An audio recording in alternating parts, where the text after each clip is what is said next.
ছাত্ৰ ছাত্ৰীসকল আশা কৰিছোঁ তোমালোক সকলোৱে ঠিকে আছা আৰু আজি খুব সহজ সৰলকৈ এটা ক্লাছ তৈয়াৰ কৰা হৈছে। ক্লাছটো আছে আমাৰ ষ্ট্ৰাকচাৰ অফ DNA ওপৰত। DNA গম পাইছা, এইটো জেনেটিক মেটেৰিয়েল বা বংশগতি পদাৰ্থ।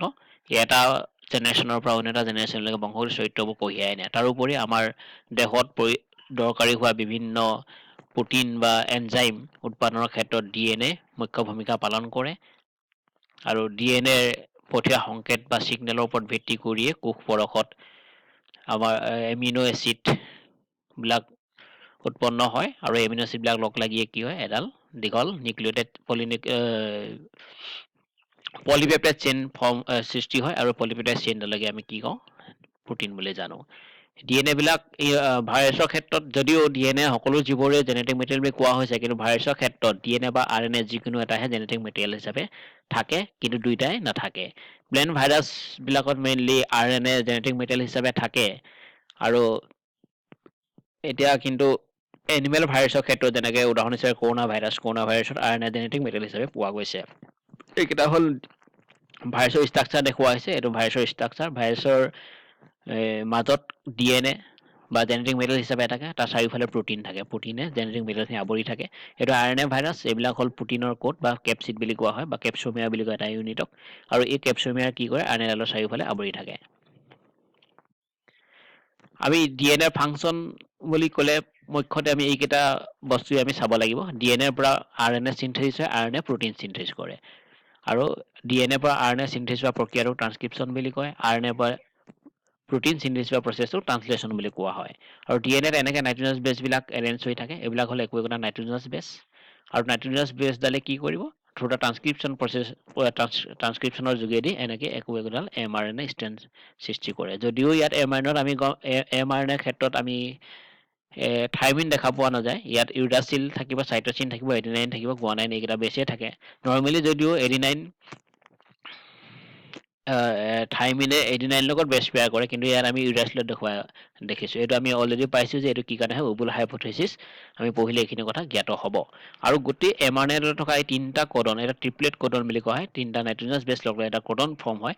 এই কোডন হ'লে একো একোটা কি কৰে, এমিনো এচিড চিক্ৰেট কৰে। আৰু এই এমিনো এচিড কেইডালে বা এই এমিনো এচিডবিলাকে এইটোৰ লগত সেইটো লগ লাগি এডাল কি হয়, পেপটাইড চেইন ফৰ্ম কৰে। আৰু পেপটাইড চেইনডালে হ'ল একো একোটা protein molecules.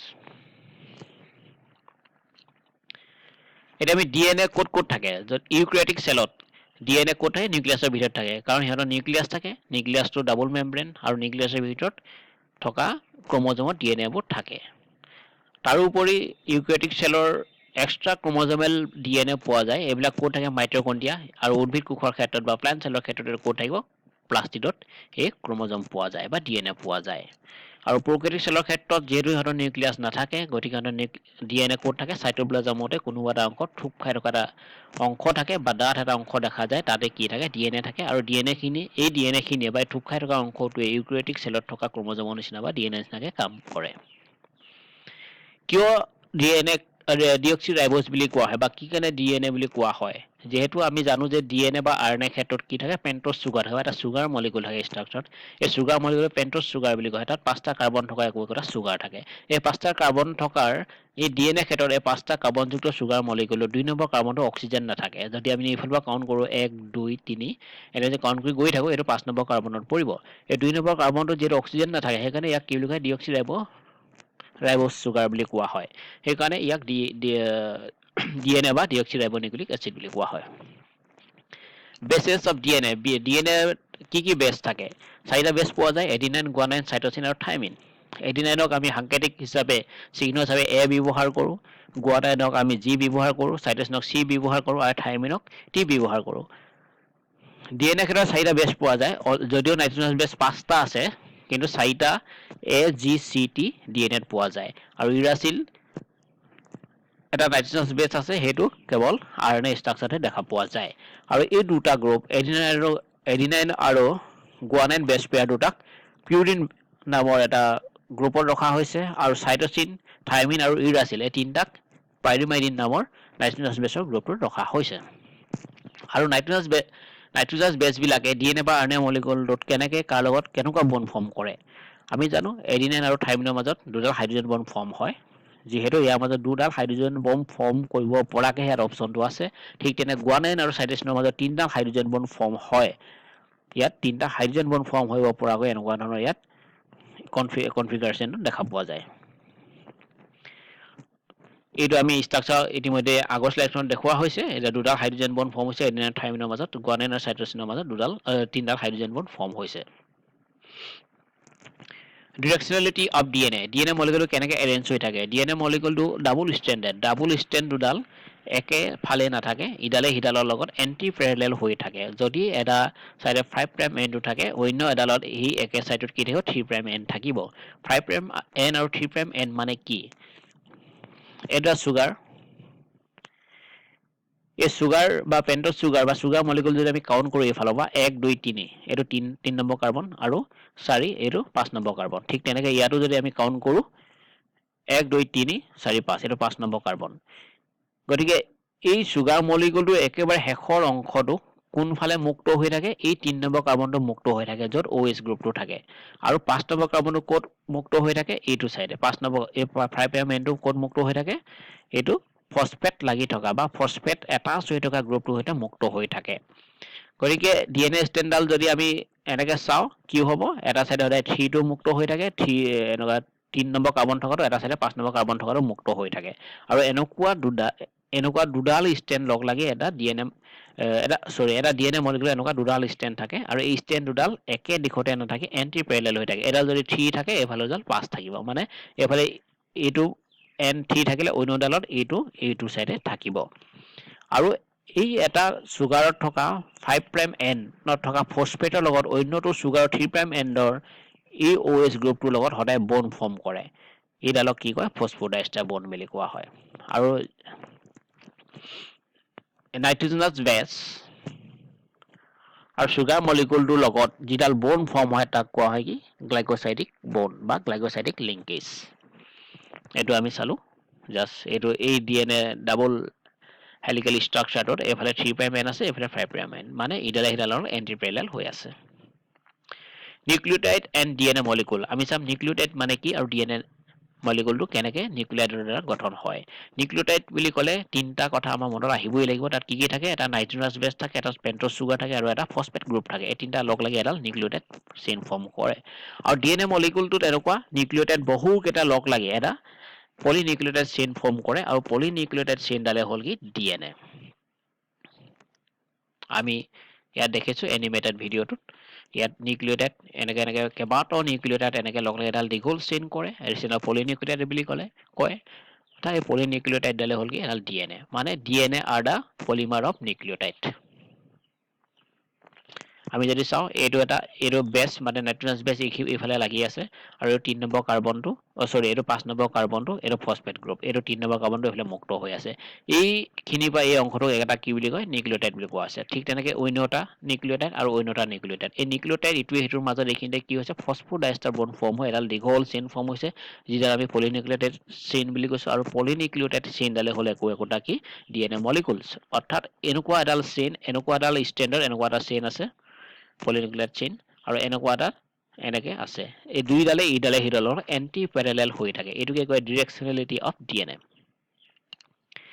Double helical structure DNA যেহেতু আমি ইতিমধ্যে কৈছো দুডাল ষ্ট্ৰেন আছে দুটা হেলিক স্ট্ৰাকচাৰ আৰু এইটো 5 প্ৰাইম 3 প্ৰাইম ইতিমধ্যে কোৱা হৈছে আৰু এই এটা বেছ পেয়াৰ পৰা অন্য এটা বেছ পেয়াৰ ডিসটেন্সটো এটো মাইনৰ গ্ৰুপ বুলি কয় ডিসটেন্সটো হ'ল 0.34 নেনোমিটাৰ বা 3.4 আংষ্ট্ৰম আৰু এই এটা ভাজৰ পৰা এইখিনিলৈকে এইটো মেজৰ গ্ৰুপ বুলি কোৱা হয় ইয়াৰ ডিসটেন্সটো কিমান 3.4 নেনোমিটাৰ বা 34 আংষ্ট্ৰম আৰু ড্ৰাই মিটাৰটো কিমান হয় 2 নেনোমিটাৰ বা 20 আংষ্ট্ৰম এই স্ট্ৰাকচাৰ ওয়াটসনে কি দিছিলে ইয়াৰ তেখেতে নোবেল প্ৰাইজও পাইছিলে এটো হ'ল structure What is gene? Gene বুলি ক'লে আমাৰ মনত আহে যে জিন হ'ল কি ডিএনএ এটা সৰু অংশ যিটো অংশই ট্ৰান্সক্ৰিপশ্যন আৰু ট্ৰান্সলেশ্যন প্ৰচেছত অংশগ্ৰহণ কৰে অৰ্থাৎ most প্ৰিসাইজলি gene is the functional unit of DNA.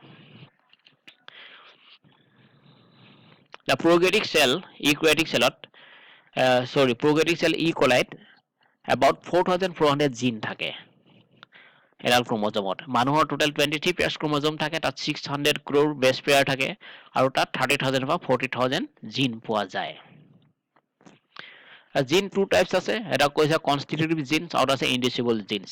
আমাৰ দেহত কিছুমান প্ৰডাক্টছ বা প্ৰটিনে হওক বা কিছুমান ৰিকুৱাৰমেণ্টছ অনবৰতে দৰকাৰ হয়, যিবিলাক নহ'লে আমাৰ বডি বা কোষটোৱে নৰ্মেলি ফাংচন কৰিব নোৱাৰে। তেনেকুৱা ধৰণৰ কামবিলাক সমাধান কৰিবৰ কাৰণে এনেকুৱা এই জিনবিলাকে একেৰাহে সিহঁতে ছিগনেল ট্ৰান্সফাৰ কৰি থাকে চাইটোপ্লাজমলৈ। চাইটোপ্লাজমত দৰকাৰী এনজাইম বা প্ৰটিনবিলাক চিক্ৰিয়েট হৈ থাকে। তেনেকুৱা এটা চাইকেল হ'ল চাইটিক এচিড চাইকেল। চাইটিক এচিড চাইকেল মাইটকণ্ড্ৰিয়াৰ ভিতৰত হয় আৰু এইটো ক্ৰেব চাইকেল বুলিও কোৱা হয়। আৰু এইটো হ'ল আমাৰ বডিত নিৰবিচ্ছিন্নভাৱে চলি থকা এটা প্ৰচেছ। আৰু কিছুমান এনেকুৱা জিন থাকে যিবিলাক জিন বাহিৰৰ পৰা কিবা ষ্টিমুলেটৰ বা ৰেগুলেটৰ বা তেনেকুৱা ইনডিউচিবল বা ইনডিউচাৰ ইনপুট কৰিলেহে ইহঁতে ছিগনেল ট্ৰান্সফাৰ কৰে। এইবিলাক কোৱা হয় ইনডিউচিবল জিনছ। আৰু এইটো কৈছে ট্ৰিপ্টোফান পাইৰোলেইছ অফ লিভাৰ ইজ ইনডিউচ বাই ট্ৰিপ্টোফান। ট্ৰিপ্টোফান যদি চাইটোপ্লাজমত বা চেলুলাৰ এনভাইৰনমেণ্টত পায়, তেতিয়াহ'লে এই এনজাইমটোৱে ট্ৰিপ্টোফান ইউজ কৰি ইয়াৰ জেনেটিক ছিগনেলছবিলাক ক্ৰম'জমেল বা ক্ৰম'জম বা জেনেটিক লেভেলৰ পৰা চাইটোপ্লাজমলৈকে ছিগনেল ট্ৰান্সফাৰ কৰে। গতিকে এইটো আমি চাইছোঁ এটা ৰাফলি DNA এটা পাৰ্টহে যিহেতু ফাংচনৰ অংশগ্ৰহণ কৰে, যিটো ফাংচনেল পাৰ্ট বুলি কোৱা হয়, যাক আমি জিন বুলি কৈছোঁ। জিনটোৱে কি কৰিব? mRNA ফৰ্ম কৰে, mRNA প্ৰটিনবিলাকে বিভিন্ন কামত অংশগ্ৰহণ কৰিব বা প্ৰটিনবিলাক হয় এনজাইম হিচাপে কাম কৰিব বা প্ৰটিন হিচাপে বিভিন্ন কনষ্ট্ৰাকশ্যন কামত ইউজ কৰা হয়। এতিয়া আমি DNA ছিকুৱেন্সটো এইটো পাইছোঁ আৰু একে কমপ্লিমেণ্টাৰী বেছ পেয়াৰ এইবোৰ। যদিও তাত টি ঠাইত এ হ'ব লাগিছিলে, ইয়াত ইউ হৈছে। এইটো আমি উবল হাইপথেচিছ পঢ়িছোঁ। উবল হাইপথেচিছৰ মতে এইটো এনেকৈ বেছ পেয়াৰটো সম্ভৱ হয়। আৰু এই তিনিটা ট্ৰিপলেট কোডন বা তিনিটা বেছ পেয়াৰ লগ লাগি একোটা কি হৈছে? এমিনো এচিড ফৰ্ম হৈছে। এনে চাইটোপ্লাজম এনেকুৱা এমিনো এচিডবোৰ ফৰ্ম হয়। এনেকুৱা ধৰণৰ বহুত এমিনো এচিড লগ লাগি এডাল কি হয়? পেপটাইড ব'ন ফৰ্ম হয় বা পেপটাইড চেইন ফৰ্ম হয়। আৰু পেপটাইড চেইনডালে একোটা কি হ'ল? Protein molecule. আৰু এডাল ক্ৰম'জমৰ ভিতৰত DNA আছে। আমি DNA বিলাকৰ এটা অংশ যিহেতু ফাংচনেল পাৰ্ট বুলি কৈছে, ফাংচনেল পাৰ্টটোকে জিন বুলি কৈছে। জিনে কি কৰিব? তোমাৰ এটা প্ৰডাক্ট উলিয়াব, তাৰ প্ৰডাক্ট জিনৰ প্ৰডাক্ট বুলি কি হ'ল? এটা এনজাইম অৰ প্ৰটিনছ। জিনম বুলি ক'লে total genetic information contain in a cell. আমাৰ বডিত ক্ৰম'জমবিলাকত থকা টোটেল ইনফৰমেশ্যন, এই গোটেইখিনি একেলগে কি বুলি কয়? Genetic information. আমি এক্সটাৰ্নেলি আমি দেখিবলৈ কেনেকুৱা, আমাৰ চুলি কালাৰ কেনেকুৱা, স্কিন কালাৰ কেনেকুৱা, এইবিলাক কোনে কণ্ট্ৰল কৰে? আমাৰ ভিতৰত থকা DNA বা DNA থকা জিনবিলাকে। গতিকে প্ৰতিটো চৰিত্ৰৰ এক্সটাৰ্নেলি আমি দেখা পোৱা প্ৰতিটো চৰিত্ৰক কোনে কণ্ট্ৰল কৰি থাকে? জিনবিলাকে। গতিকে এটা আমাৰ জীৱদেহত এই গোটেই বডিৰ বিভিন্ন চৰিত্ৰবিলাক প্ৰকাশ কৰিবৰ কাৰণে যি কণ্ট্ৰল কৰি থাকে বা এইবিলাক য'ত ষ্ট'ৰ হৈ আছে, ক'ত ষ্ট'ৰ হৈ আছে? জেনেটিক লেভেলত বা জিন বা DNA-ত। সেই গোটেই ইনফৰমেশ্যনখিনি একেলগে কি বুলি কোৱা হৈছে? জিনম বুলি কোৱা হৈছে। জিনম বুলি ক'লে আমি ক'ম কি? Genes coding and non coding as well as mitochondrial and chloroplast DNA। এই গোটেইবিলাক লগ লাগি একেলগে তাক কি বুলি কোৱা হয়? জিনম বুলি কোৱা হয়। আৰু জিনম ষ্টাডি কৰা বিষয়টোক জিনমিক্স বুলি কোৱা হয়। আমি চাইছোঁ এইটো এটা ষ্ট্ৰাকচাৰ। এইটো হ'ল চেলৰ ভিতৰত ক্ৰম'জমছ আৰু ক্ৰম'জমবিলাক এইবিলাক ক্ৰম'জমৰ এইবিলাক মাইক্ৰ' ষ্ট্ৰাকচাৰ। আৰু এই মাইক্ৰ' ষ্ট্ৰাকচাৰত কি থাকে?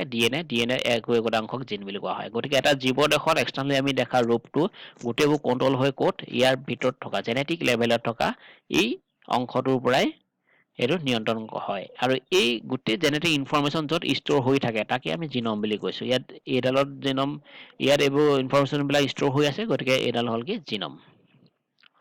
গতিকে আজি খুব শ্বৰ্টকৈ প্ৰিপেয়াৰ কৰা ক্লাছটোত হয়তো মই আশা কৰিছোঁ ছাত্ৰ ছাত্ৰীসকলে কিছু হ'লেও তথ্য সংগ্ৰহ কৰিব পাৰিছে আৰু ই সহায়ক হ'ব বুলি আশা কৰিছোঁ। মই এনেকুৱা ভিডিঅ' বনাবলৈ আৰম্ভ কৰি আছোঁ আজি কিছুদিন আগৰ পৰা। তোমালোকে ভৱিষ্যতে এনেকুৱা ভিডিঅ' চাওঁ বুলি ক'লে মোৰ ইউটিউব চেনেলটো ছাবস্ক্ৰাইব কৰি থ'বা। তেতিয়া মই যেতিয়া আপলোড কৰোঁ তেনেকুৱা ইনফৰমেশ্যনবিলাক তোমালোকৰ হাতলৈ গৈ থাকিব। গতিকে good luck and thank U.